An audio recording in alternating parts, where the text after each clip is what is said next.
আজকে সাংবাদিক সম্মেলন টাঙ্গাইল, জামালপুর, শেরপুর, নেত্রকোনা, কিশোরগঞ্জ, ময়মনসিংহ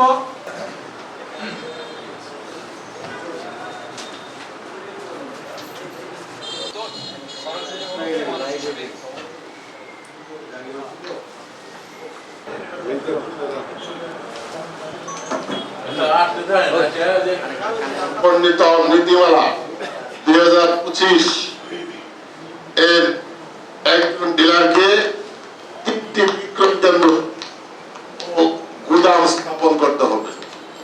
একজন ডিলারকে 3টি বিক্রয় কেন্দ্র এবং গুদাম স্থাপন করতে হবে। একজন ডিলারের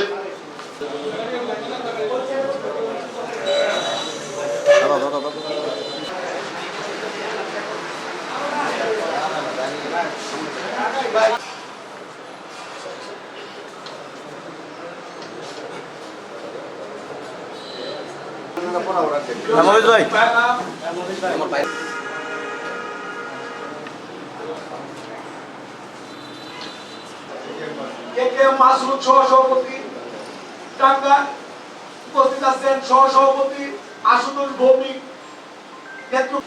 আমার ডিলার ভাইয়েরা, প্রিয় সাংবাদিক ভাইয়েরা, আপনাদের এখানে কষ্ট করে আসার জন্য আমরা বাংলাদেশ ফার্টিলাইজারের পক্ষ থেকে ধন্যবাদ জানাচ্ছি।